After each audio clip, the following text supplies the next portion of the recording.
Ma belle-fille m'a insulté devant ma famille, et quand je l'ai confrontée, ma femme a explosé. Ce n'est pas ta fille. Ne la reprends pas. J'ai simplement souri.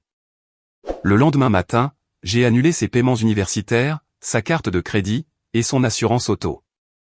Salut, Reddit, prenez du popcorn, et profitez du spectacle. Ma belle-fille m'a manqué de respect devant toute la famille, et ma femme l'a défendue. Alors, je les ai confrontées toutes les deux à une dure réalité, et je les ai regardées perdre la tête. Je m'appelle Joseph, 45 ans, un homme. Imaginez un peu la scène. J'organise le dîner du dimanche chez moi, pour ma famille. Ma mère, mes deux frères, leurs femmes, l'équipe habituelle. J'avais passé l'après-midi à cuisiner, m'assurant que tout soit parfait. Ma femme, Darcy, riait avec ma belle-sœur à propos d'une émission de télé-réalité. Sa fille, Shea, une étudiante de 23 ans en dernière année que je finançais depuis 4 ans, était collée à son téléphone, comme s'il lui était greffé chirurgicalement. Un comportement classique pour elle. Les yeux au ciel, les soupirs, l'attitude générale de quelqu'un qui pensait qu'exister dans la même pièce que nous, c'était nous faire une faveur. Ma mère, que Dieu la bénisse, a essayé de faire la conversation, a demandé à Shea comment se passaient ses cours, et a obtenu une réponse en un mot, sans le moindre contact visuel. Shea n'a même pas levé les yeux de ce qui était si important sur cet écran. Ma mère, étant la femme polie qui m'a appris à être meilleure que ça, a réessayé. « Qu'est-ce que tu étudies déjà, ma chérie ?» C'est là que j'ai pris la parole. Elle est en dernière année, elle se spécialise en communication, elle cherche encore ce qu'elle veut faire après l'obtention de son diplôme. Mais elle a des options. La température dans la pièce a chuté. Sa tête s'est relevée d'un coup, ses yeux se sont verrouillés sur moi avec ce regard que j'avais vu probablement 100 fois, mais que j'avais toujours laissé passer, parce que j'essayais de jouer sur le long terme. Construire quelque chose qui ressemblait à une famille fonctionnelle. Arrête de faire comme si tu savais quoi que ce soit sur ma vie, a-t-elle dit. D'une voix assez forte, pour que les fourchettes de tout le monde s'arrêtent en l'air. Tu n'es pas mon père. Tu es juste un gars que ma mère a épousé. Et voilà. 4 ans à me mordre la langue. 4 ans à jouer le jeu de la gentillesse. 4 ans à signer des chèques, résumés en une seule phrase. Juste un gars. Mes frères se sont figés. L'un d'eux s'est même étouffé avec son eau. Le visage de ma mère est passé du choc à la colère, en environ 2 secondes chrono. Ma belle-sœur avait l'air de vouloir disparaître dans le mur. Mais voici ce qui m'a vraiment marqué. La réaction de ma femme n'était pas l'horreur que l'on attendrait d'un parent, dont l'enfant vient de détruire un dîner de famille. C'était plutôt du genre « Oh, super !» Pas devant les invités. Je suis resté assis là, je n'ai pas bougé, je n'ai pas réagi, j'ai juste archivé ce commentaire dans ma tête. Le reste du dîner a été à peu près aussi confortable qu'une coloscopie. Tout le monde a essayé de faire comme si une bombe ne venait pas d'exploser à table, mais on pouvait le sentir. La conversation forcée, les silences gênants, la façon dont les gens trouvaient soudainement leur nourriture fascinante. Mon frère Billy m'a pris à part pendant que nous débarrassions. Il m'a chuchoté que Shea avait dépassé les bornes, et m'a demandé si j'allais bien. Je lui ai dit que j'allais bien. Il m'a jeté ce regard qui disait qu'il n'était pas dupe, mais qu'il n'allait pas insister. Sa femme, Lexi, a tenu à me serrer dans ses bras un peu plus longtemps que d'habitude quand ils sont partis. Pas besoin de mots. Le message était clair. Il me soutenait. Après le départ de tout le monde, après que nous ayons nettoyé dans ce genre de silence qui fait bourdonner les oreilles, j'ai décidé d'aborder le sujet. Sans crier, juste avoir une conversation calme sur la décence humaine fondamentale. J'ai trouvé Shea dans sa chambre, la porte ouverte, toujours sur son téléphone. Et, on peut parler de ce qui s'est passé au dîner. Elle n'a pas mis son émission en pause. À propos de quoi? Oh, on joue à l'amnésie maintenant. Cool. J'ai gardé une voix neutre. Ce que tu as dit était irrespectueux. Je ne te demande pas de m'aimer, mais quand ma famille est là, le respect de base n'est pas optionnel. Elle a carrément ri, puis s'est tournée pour me regarder avec un petit sourire en coin. Je ne te dois rien. Tu n'es pas de ma famille. Avant que je puisse lui expliquer que le respect n'est pas une question de biologie, Darcy est apparue dans l'encadrement de la porte. Et c'est laquelle a prononcé les mots qui ont tout changé. Ce n'est pas ta fille. Arrête d'essayer de la discipliner. Je me suis tourné pour regarder ma femme, la femme que j'avais épousée il y a 4 ans, la femme qui m'avait dit en larmes à quel point elle était reconnaissante que sa fille ait enfin de la stabilité. La femme qui avait dit que j'étais la meilleure chose qui leur soit jamais arrivée. Et elle était là, me disant de reculer face à la gamine dont je finançais entièrement le mode de vie. J'ai souri. Le genre de sourire qui dit que le message a été reçu 5 sur 5. Le genre de sourire qui aurait dû les avertir, toutes les deux, que quelque chose venait de changer de façon permanente. J'ai marché jusqu'à mon bureau, j'ai fermé la porte, et je me suis assis à mon bureau. Darcy a essayé de me suivre, a essayé de m'expliquer, mais je lui ai dit que j'avais besoin d'espace.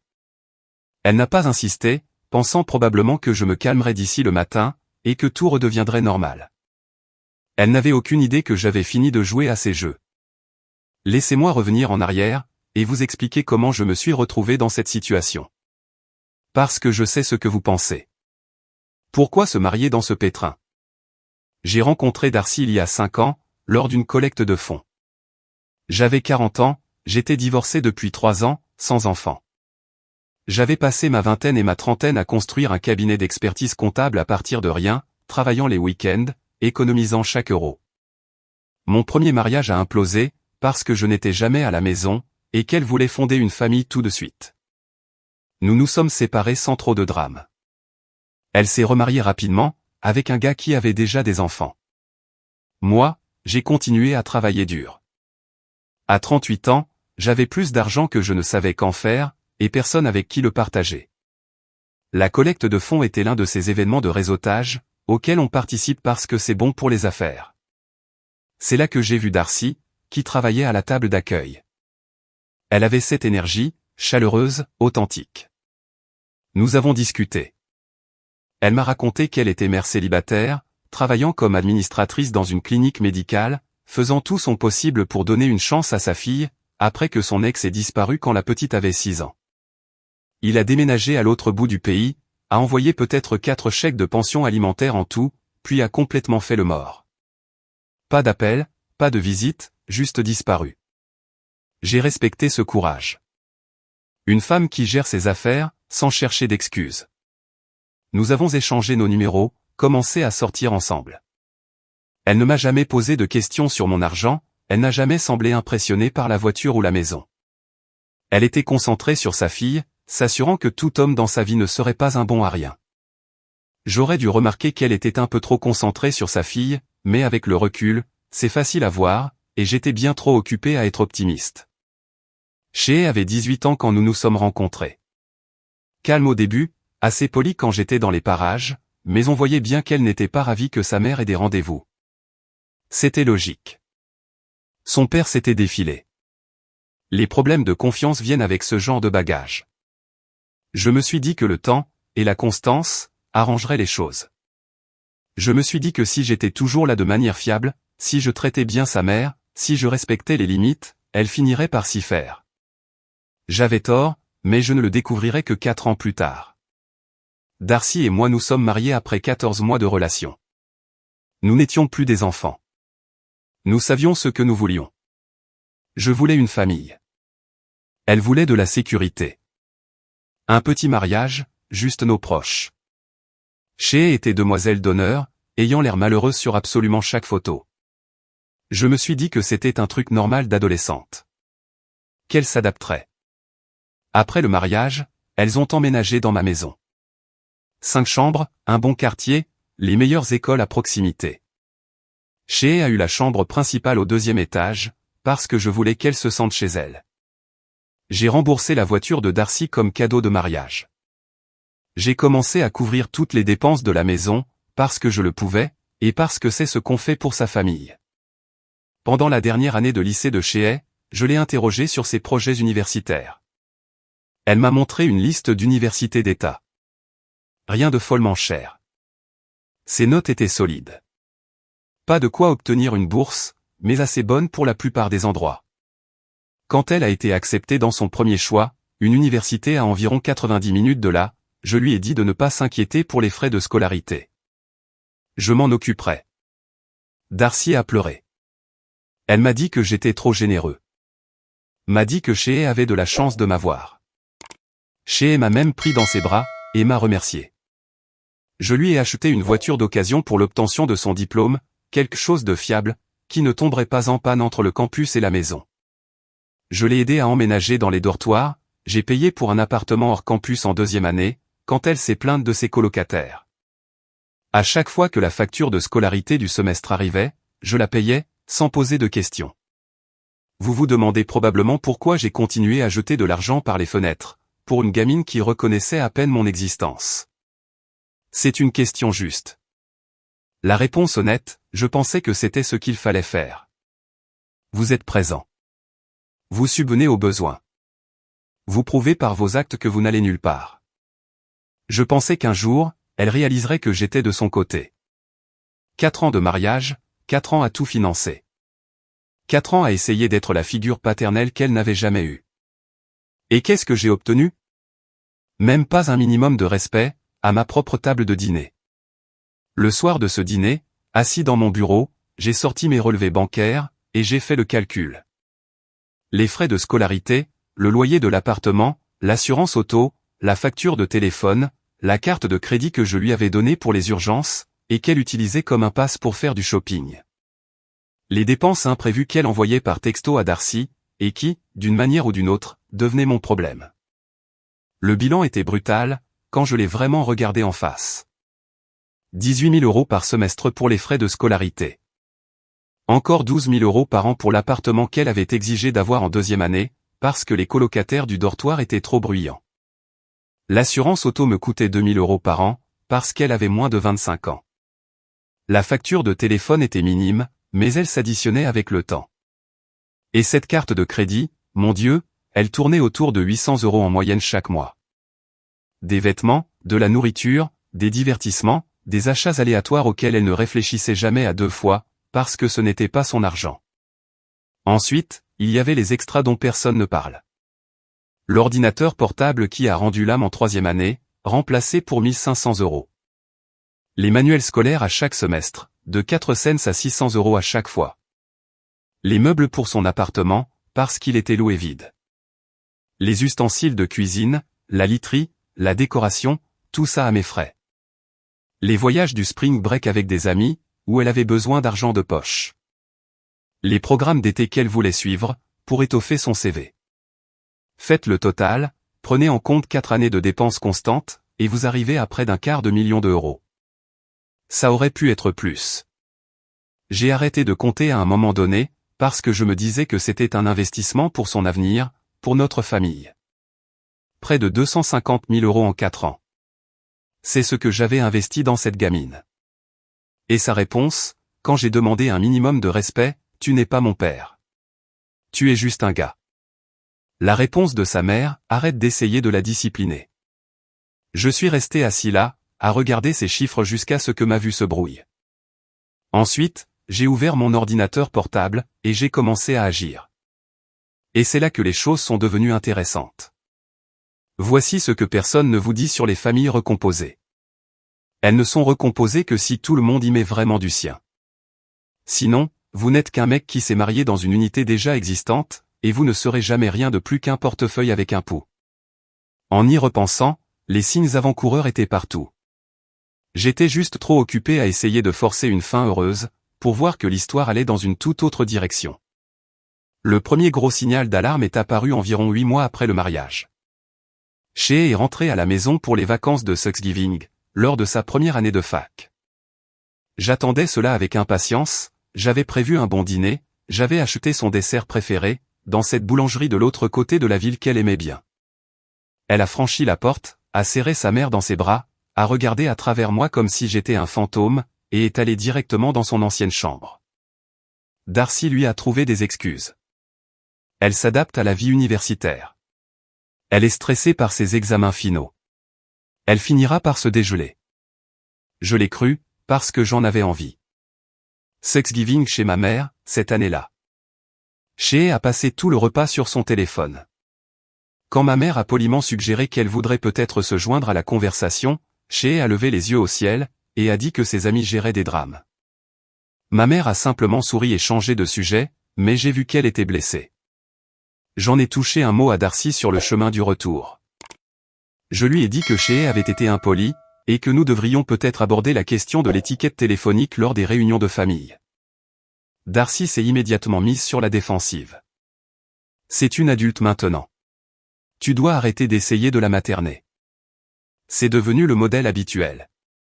À chaque fois que j'essayais d'aborder un problème de comportement, ma femme fermait la porte. À chaque fois que je suggérais de fixer des limites, je dépassais mes droits. Mais quand les frais de scolarité étaient dus, quand la voiture avait besoin d'entretien, quand Shea avait besoin d'argent pour le spring break, soudainement, mon opinion importait énormément. C'est marrant comme ça marche. Deuxième année de mariage, les choses se sont aggravées. Shea a commencé à ramener son petit ami. Ce gamin, c'était un cas à part. Sans emploi, il avait abandonné l'université communautaire après un seul semestre, et passait ses journées à jouer aux jeux vidéo dans l'appartement de Shea, à mes frais, et évidemment, puisque c'était moi qui couvrais son loyer. Le gamin s'étalait sur mon canapé, mangeant ma nourriture, quand je rentrais du travail. Il n'a jamais proposé de m'aider pour quoi que ce soit.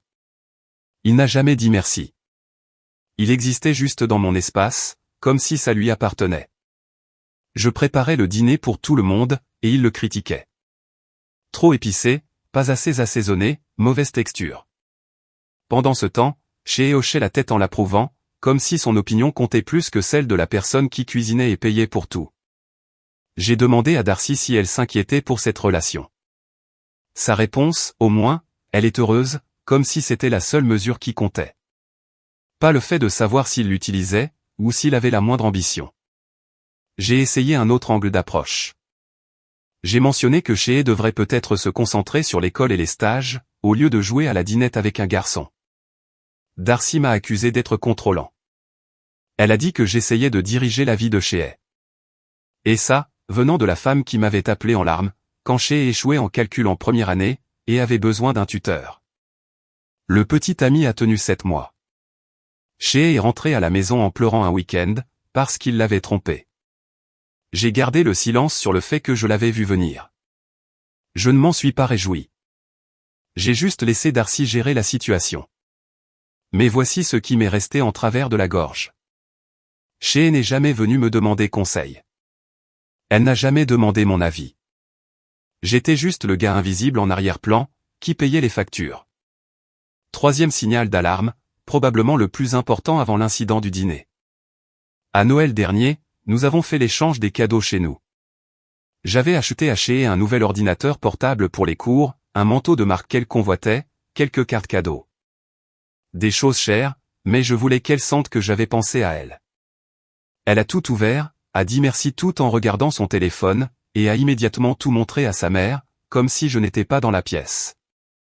Ensuite, Darcy lui a donné un cadeau, des bijoux bon marché, et Shea est devenue émotive, disant à quel point c'était significatif. Je ne dis pas que j'avais besoin qu'on me déroule le tapis rouge, mais le message était assez clair. J'aurais dû dire quelque chose à ce moment-là. J'aurais dû avoir une conversation sérieuse avec Darcy, sur la direction que cela prenait. Mais je ne l'ai pas fait. J'ai ravalé ma fierté, et je me suis dit que la patience finirait par payer. C'est ce qu'on fait dans un mariage, non? On accorde de la clémence. On suppose de bonnes intentions. On attend que les gens fassent la moitié du chemin. Sauf que Shea n'a jamais fait la moitié du chemin, et Darcy n'a jamais exigé qu'elle le fasse. Mon pote Anton l'a remarqué avant moi. Anton, c'est mon meilleur ami de l'université. Il est venu un samedi, pour regarder le match. Il a croisé Shea brièvement, avant qu'elle ne parte sans dire au revoir. Anton m'a regardé et m'a dit, « Mec, cette gamine te traite comme le personnel de maison. » Je l'ai défendu. J'ai dit qu'elle était encore en phase d'adaptation, que ces choses-là prenaient du temps. Anton a juste secoué la tête. Combien de temps? 4 ans? 5 ans? À un moment donné, tu dois accepter que les gens sont ce qu'ils sont. Je lui ai dit qu'il ne comprenait pas les familles recomposées. Il a répondu que c'était peut-être moi qui ne comprenais pas quand on m'utilisait. Il s'est avéré qu'il avait raison, et que j'étais juste têtu. Au moment où ce dîner du dimanche est arrivé, j'avais passé 4 ans à me plier en 4, à financer l'enfant de quelqu'un d'autre, sans rien demander en retour, si ce n'est une décence humaine élémentaire. Et quand j'ai enfin demandé cela à voix haute, elles m'ont toutes les deux fait comprendre, de manière limpide, quelle était ma place. Le plus drôle, c'est que je n'essayais pas de remplacer son père. Je n'ai jamais voulu ça.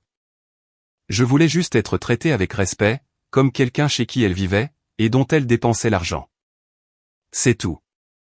Donc, cette nuit-là, dans mon bureau, j'ai pris une décision.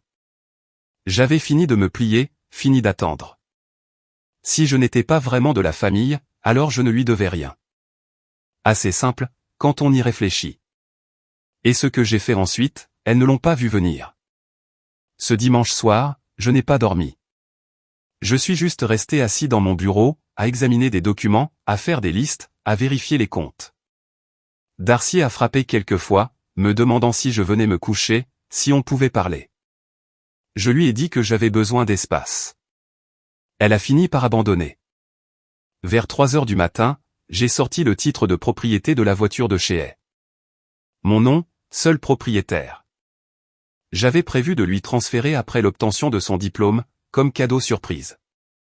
À l'époque où je pensais que nous construisions quelque chose ensemble. Les plans changent. Ensuite, je me suis connecté au portail de paiement de l'université. J'avais mis en place des prélèvements automatiques il y a des années. Les frais de scolarité, les frais annexes, le logement. Tout passait par mon compte. Je pouvais voir son emploi du temps, ses notes, le solde de sa carte de repas. La gamine avait accès à une éducation universitaire pour laquelle la plupart des gens se noient sous les dettes. Et elle ne pouvait même pas feindre la gratitude. J'ai vérifié le bail de l'appartement. Mon nom en tant que locataire principal. Chez est inscrite comme résidente.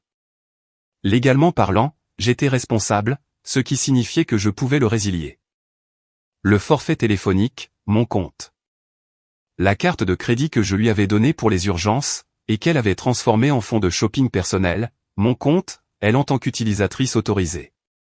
L'assurance auto, ma police. Absolument tout ce qui rendait sa vie universitaire possible passait par moi. Et j'avais été tellement concentré sur mon rôle de pourvoyeur. Mais ce commentaire au dîner, et la réaction de Darcy, m'ont fait réaliser quelque chose. Elle ne voyait rien de tout cela comme de la générosité. Elle le voyait comme une obligation. Comme si le fait d'épouser Darcy signifiait que je m'étais engagé à financer le mode de vie de chez eux pour une durée indéterminée, tout en me faisant traiter comme une poubelle. Il était temps de corriger ce malentendu. Le soleil s'est levé. J'ai entendu Darcy s'activer pour se préparer pour le travail. La chambre de chez eux était silencieuse. La gamine ne faisait jamais surface avant 11 heures, quand elle était à la maison. J'ai sorti mon téléphone, et j'ai commencé à passer des appels. Le premier appel était pour mon avocat, Daniel. Un gars brillant, que j'avais engagé pour mon divorce, et qui ne perd pas son temps avec des questions inutiles. Je lui ai expliqué la situation, et je lui ai dit ce que je voulais faire. Il m'a demandé si j'étais sûr, et m'a averti que cela créerait des problèmes. Je lui ai dit que j'en étais conscient, et de procéder. Il m'a expliqué les aspects légaux. Tout était à mon nom. Rien de ce que chez possédait n'était légalement à elle. Le titre de la voiture, le bail, les comptes, tout m'appartenait. Je pouvais révoquer l'accès à tout cela, sans sa permission. Il m'a recommandé de tout documenter, au cas où les choses deviendraient compliquées. Sauvegarder les textos, garder les reçus, avoir une trace écrite montrant que j'avais été le seul soutien financier.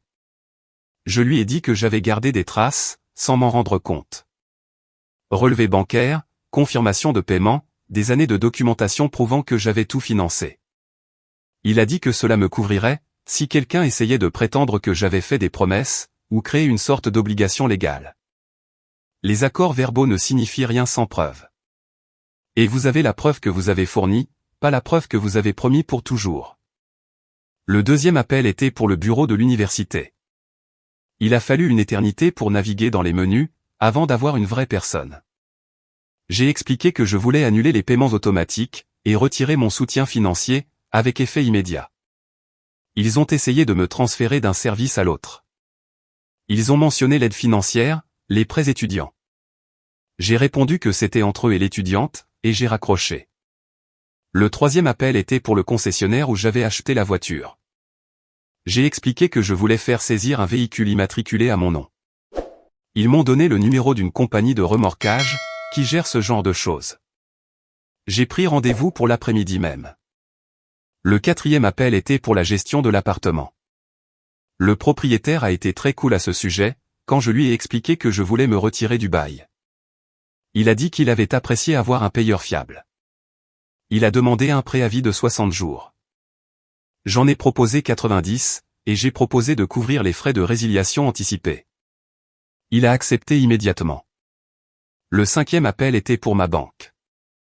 J'ai retiré Shea en tant qu'utilisatrice autorisée sur la carte de crédit. J'ai annulé sa carte. 5 minutes. Fait. Le dernier appel était pour l'assurance. J'ai retiré son véhicule de ma police, avec effet à la fin de la semaine. À 8 heures du matin, j'avais démantelé 4 ans de soutien, en moins de 2 heures. 4 ans à financer quelqu'un qui ne voyait en moi qu'un chéquier, effacé avant même le petit déjeuner. Ça a pris moins de temps que de faire des crêpes.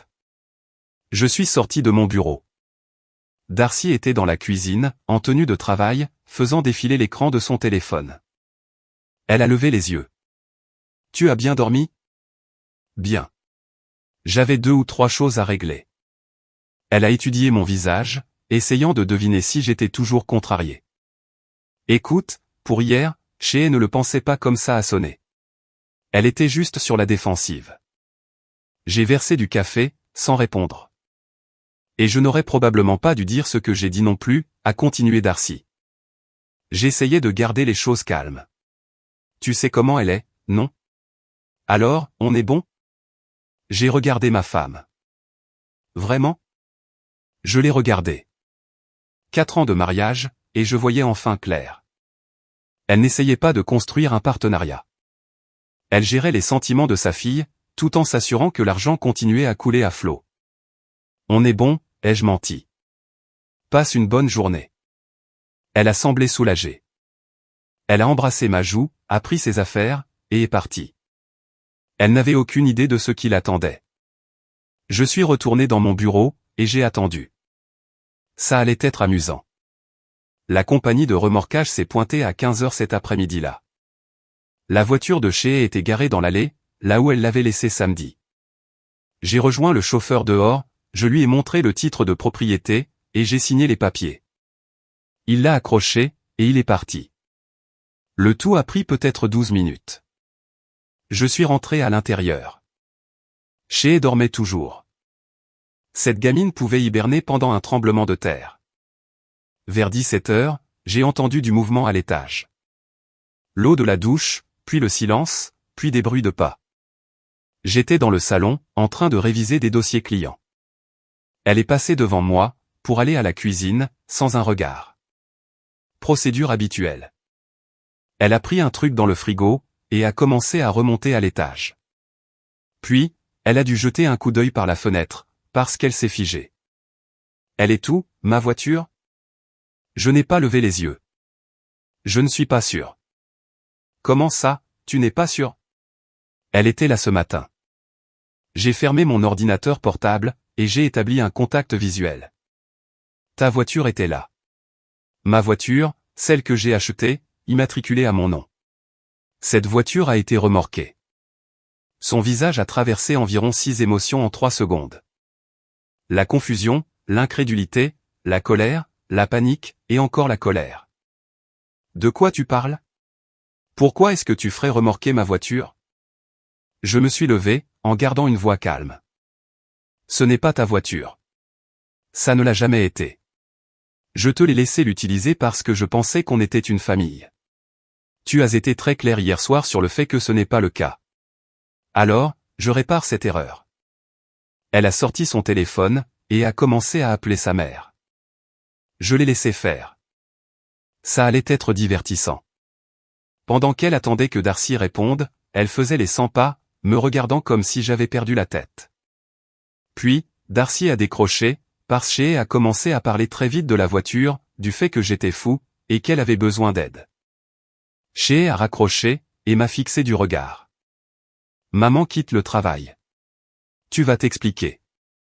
Je respecte juste les limites que tu as fixées. Tu n'es pas ma fille. Je ne suis pas ton père, alors je ne finance plus ton mode de vie. La panique commençait vraiment à s'installer. Tu ne peux pas juste prendre ma voiture. J'en ai besoin pour les cours. La voiture est à moi. Sens-toi libre de t'acheter la tienne. L'acheter avec quel argent? J'ai haussé les épaules. Ce n'est pas mon problème. Parlant à ta vraie famille. Ça a fait mouche. Elle a essayé de changer de tactique. La voix plus douce. Écoute, je suis désolé pour ce que j'ai dit. J'avais passé une mauvaise journée. Je ne le pensais pas comme ça. Trop tard. Elle m'a dévisagé, puis a vérifié son téléphone. Probablement le portail de l'université, car son visage est devenu tout blanc. Oh, c'est là que ça devient bon. Pourquoi c'est écrit que mon inscription a été annulée? Comme je l'ai dit, je ne finance plus ton mode de vie. Tu m'as désinscrite de l'école. Elle criait presque. Tu ne peux pas faire ça. Le semestre a déjà commencé. Je peux, et je l'ai fait. Tu devrais contacter l'aide financière. Voir quelles options existent pour les étudiants qui doivent se financer eux-mêmes. Je suis passé devant elle pour me diriger vers mon bureau. Elle a attrapé mon bras. Je me suis arrêté. J'ai regardé sa main. Elle a lâché prise rapidement. Et pour mon appartement? Sa voix tremblait maintenant. Le bail se termine dans 90 jours. Ça te donne le temps de trouver d'autres arrangements. Où suis-je censé aller? Encore une fois, ce n'est pas mon problème. Tu as 2 parents. Réglez ça ensemble. Je suis entré dans mon bureau, j'ai fermé la porte à clé, et je pouvais l'entendre dehors, appeler quelqu'un, pleurer, paniquer. De la musique à mes oreilles. Darcy est arrivé 30 minutes plus tard. Je l'ai entendu entrer. J'ai entendu Shea commencer à tout lui expliquer. J'ai entendu la voix de Darcy devenir de plus en plus forte, à mesure qu'elle réalisait ce qui s'était passé.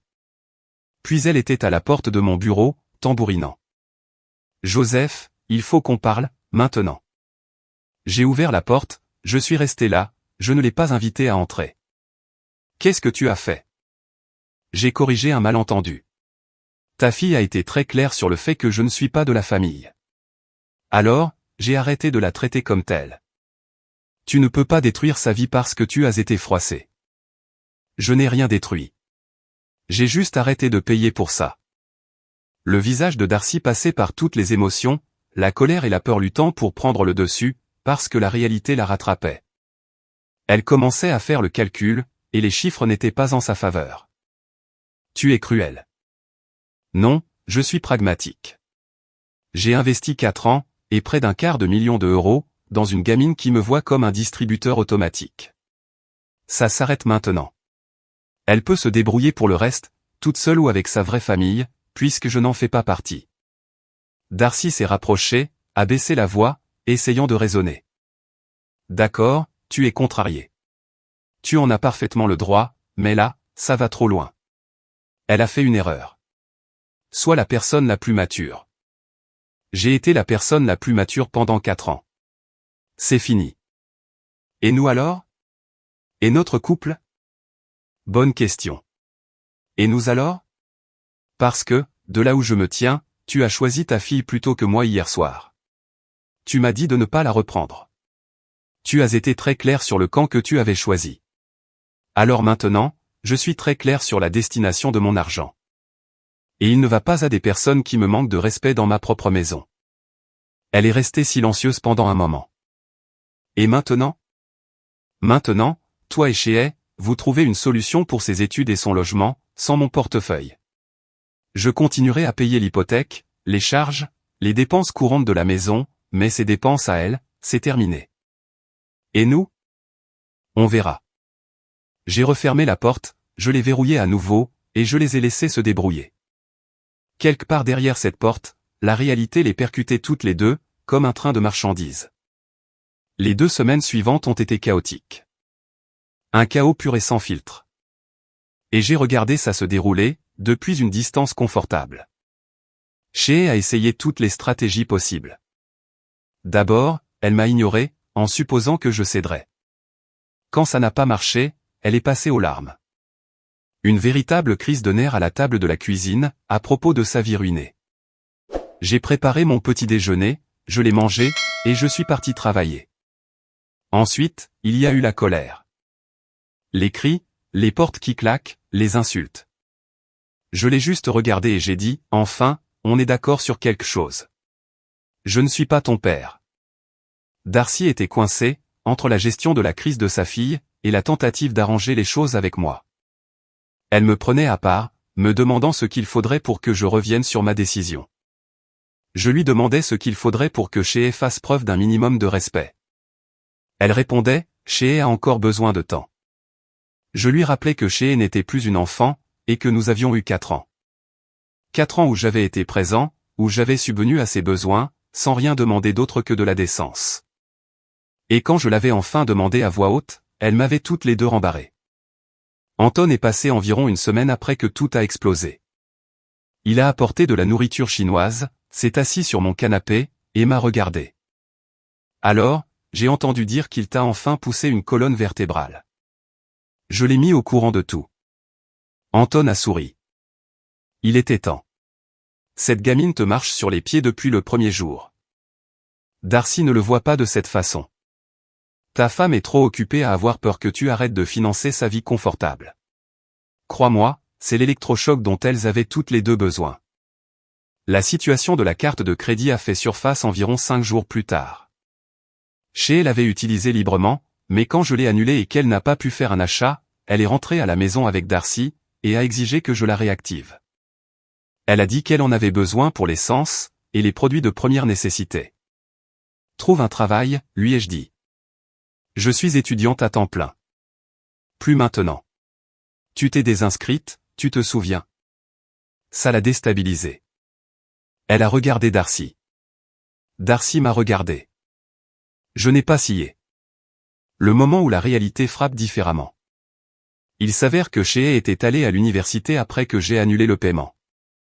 Elle avait essayé de trouver un arrangement avec l'aide financière. Ils lui ont dit qu'elle pouvait demander des prêts, mais que le traitement prendrait du temps. Elle pouvait soit se retirer pour le semestre, et postuler de nouveau au printemps avec l'aide en place, soit trouver l'argent par elle-même. Comme l'option 2 n'allait pas se produire, elle s'est retirée, et a perdu tout le semestre. Darcy a essayé de rejeter la faute sur moi. Tu détruis son éducation pour un seul commentaire. Je ne détruis rien. Je ne paie simplement plus pour ça. La situation de la voiture était encore meilleure. Shea avait besoin d'un moyen de transport. La voiture de Darcy est devenue le véhicule partagé, ce qui signifiait qu'elle devait la conduire partout, ou bien Shea restait coincé à la maison. L'appartement près du campus était encore bon pour 11 semaines, mais sans voiture et sans cours, il n'y avait aucun intérêt à y être. Donc, elle était à la maison toute la journée, tous les jours, dans ma maison. Je rentrais du travail, et elles étaient toutes les deux dans le salon, manifestement en train de parler de moi. Elles s'arrêtaient quand j'entrais. Je faisais un signe de tête, je me dirigeais vers mon bureau, je fermais la porte, et je les laissais comploter tout ce qu'elles voulaient. Ma mère m'a appelé environ 10 jours après que tout a explosé. Elle avait entendu par mon frère qu'il y avait des problèmes. Elle voulait s'assurer que j'allais bien. Je vais bien, maman. Cette fille a été très impolie avec toi, et tu as géré la situation. Oui, bon. Elle a fait une pause. Je ne t'ai pas élevé pour être un paillasson. Tu t'es défendu. Il faut du cran pour ça. Merci. Mais assure-toi que tu fais ça pour les bonnes raisons, pas juste par colère. Assure-toi que c'est une question de principe. Ça l'est. Alors je suis fier de toi. Pendant ce temps, les amis de Shea ont commencé à s'en mêler. Elle leur avait envoyé des textos sur tout, parce que Darcy a mentionné un soir que les amis de Shea pensaient que j'étais contrôlant, que je lui enlevais son indépendance pour la punir d'avoir dit ce qu'elle pensait. J'ai ri. Elle n'a pas d'indépendance. Elle a mon argent. Il y a une grande différence. Elle veut de l'indépendance? Super. Qu'elle contracte des prêts, qu'elle trouve un travail, qu'elle paie ses propres factures. C'est ça, l'indépendance. Ce qu'elle avait avant, c'était de la dépendance déguisée en liberté. Elle n'a pas su quoi répondre. On ne peut pas argumenter contre les faits. Il lui a fallu encore quelques jours pour découvrir la situation du compte joint. Nous avions des comptes séparés, plus un compte joint pour les dépenses de la maison. Je contribuais pour la majeure partie de l'argent, puisque je gagnais beaucoup plus. Darcy l'utilisait pour les courses, les articles ménagers, et parfois des choses personnelles. Quand la carte de débit a été refusée, elle est rentrée confuse, s'est connectée en ligne, a vu que j'avais transféré la majeure partie du solde, et clôturé le compte. Qu'est-ce que c'est que ça? Une restructuration de nos finances. C'est plus logique de garder les choses séparées. Nous sommes mariés. Oui, et tu as été clair sur le fait que ta fille passe en premier, alors je m'adapte. Je continuerai à couvrir l'hypothèque, les charges, les besoins de base, mais l'époque des dépenses gratuites est révolue. Son visage a pâli. Tu me punis maintenant, moi aussi. Je ne punis personne. Je suis intelligent avec la destination de mon argent. Tu as soutenu son jeu. Tu m'as dit de ne pas la reprendre, de ne pas attendre de respect. Très bien, mais je ne finance pas les gens qui ne me respectent pas. Elle est restée là, tenant son sac à main, l'air perdu. Ce n'est pas l'homme que j'ai épousé. C'est drôle, je me disais la même chose à ton sujet. Il s'avère que les conséquences sont inconfortables pour toutes les personnes impliquées. 5 semaines après ce dîner, les choses ne s'étaient pas améliorées. Elle s'était juste installée dans une nouvelle réalité, une réalité plus froide. Shea était revenue à plein temps, puisque l'appartement et les cours ne servaient plus à rien. Elle avait trouvé un emploi dans un magasin de vêtements. Quelque chose dont elle s'était plainte pendant des années, parce que c'était en dessous de son niveau. Il s'avère que, quand vous avez vraiment besoin d'argent, rien n'est en dessous de vous. Elle m'évitait complètement. Elle restait dans sa chambre la plupart du temps. Quand nous étions dans le même espace, elle agissait comme si j'étais invisible. Darcy traversait sa propre crise. La réalisation que sa vie confortable était désormais conditionnée par son comportement, l'avait frappée de plein fouet. Elle avait essayé à plusieurs reprises de me convaincre de reconsidérer mon aide envers Shea, en présentant cela comme un geste pour sauver notre mariage. À chaque fois, je lui rappelais ce qu'elle avait dit ce soir-là. Ces mots la hantaient. Le premier chèque de paie du magasin de vêtements a été un rappel à la réalité pour Shea. Elle est rentrée frustrée, s'est plainte de devoir rester debout pendant 8 heures, de devoir gérer des clients exigeants, et d'être payée au salaire minimum. J'étais dans la cuisine en train de préparer le dîner, quand elle s'est défoulée auprès de Darcy. Bienvenue dans la vie de la plupart des gens, ai-je dit, sans lever les yeux. Elle m'a lancé un regard noir, n'a pas répondu, mais quelque chose a changé dans son expression. Peut-être la première fissure dans son armure d'enfant gâté. Un soir, environ 6 semaines après les événements, Darcy m'a demandé de m'asseoir. Elle a dit qu'il fallait qu'on ait une vraie discussion. J'ai accepté. Je me suis assis en face d'elle à table. J'ai attendu. J'ai fait une erreur, a-t-elle dit. Laquelle, ce soir-là? La façon dont j'ai géré la situation. Elle a regardé ses mains. J'aurais dû te soutenir. J'aurais dû dire à Shea qu'elle avait tort. Au lieu de ça, j'ai fait de toi le problème. Oui, c'est ce que tu as fait. J'essayais de maintenir la paix. D'arrondir les angles.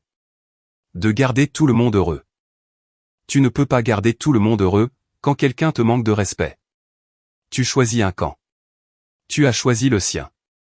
Elle a hoché la tête. Elle a commencé à pleurer. Je ne pensais pas que tu irais vraiment jusqu'au bout, en enlevant tout. Je pensais que tu étais juste contrarié. C'est bien ça le problème. Tu pensais que je bluffais. Tu pensais que j'avais plus besoin de toi que tu n'avais besoin de moi. Faux sur les 2 tableaux. Est-ce que tu m'aimes encore? La question m'a pris au dépourvu. J'y ai réfléchi. Je ne sais pas. Je sais que je ne suis plus la même personne. Tu as changé quelque chose, quand tu l'as choisi plutôt que moi. J'essaie juste de comprendre ce qui vaut la peine d'être gardé. Qu'est-ce qu'il faudrait pour arranger ça? Il faudrait que ta fille s'excuse pour de vrai. Pas parce qu'elle est désespérée, mais parce qu'elle comprend vraiment ce qu'elle a fait de mal, et pourquoi c'est important. Elle a essuyé ses yeux. Et si elle le fait? Alors, on verra. Mais Darcy, je ne reviendrai pas à la situation d'avant. Les cadeaux, c'est fini. Si Shea veut terminer ses études, elle cherche des prêts, Elle trouve un meilleur travail, elle le mérite. Je ne redeviendrai pas un distributeur automatique avec un pot. C'est juste. Et pour toi et moi, ai-je continué, nous devons découvrir si nous sommes vraiment des partenaires, ou si tu as juste épousé une solution à tes problèmes. Parce qu'en ce moment, honnêtement, je ne sais pas laquelle de ces deux options est la bonne. Elle n'avait pas de réponse. 3 jours plus tard, Shea a frappé à la porte de mon bureau. Elle s'est assise de l'autre côté de mon bureau, et n'a pas parlé pendant un moment. Elle est juste restée assise là, l'air mal à l'aise. Enfin prête à avoir une conversation d'adulte. Je suis désolé, a-t-elle fini par dire. Pour ce que j'ai dit. Pour la façon dont je t'ai traité ces 4 dernières années. Je me suis adossé à mon siège. Qu'est-ce qui a changé? Avoir un travail? Devoir travailler pour de l'argent? Avoir mon manager qui critique tout ce que je fais? Avoir des clients qui me traitent comme de la saleté? Devoir vraiment galérer? Elle a fait une pause. Je n'appréciais pas ce que tu faisais. Je voyais ça comme quelque chose que tu étais censé faire.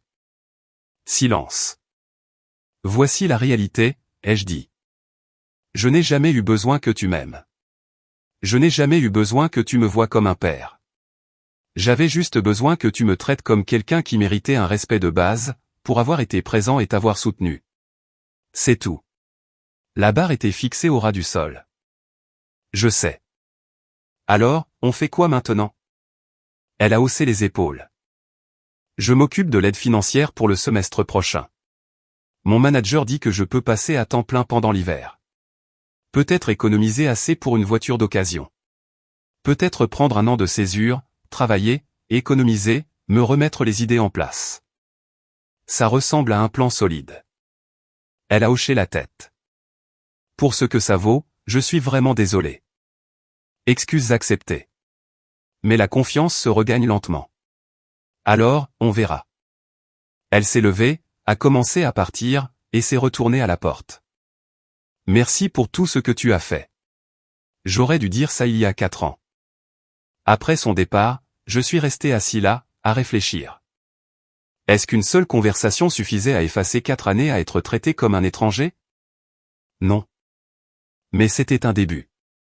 Darcy a essayé de reconstruire notre couple.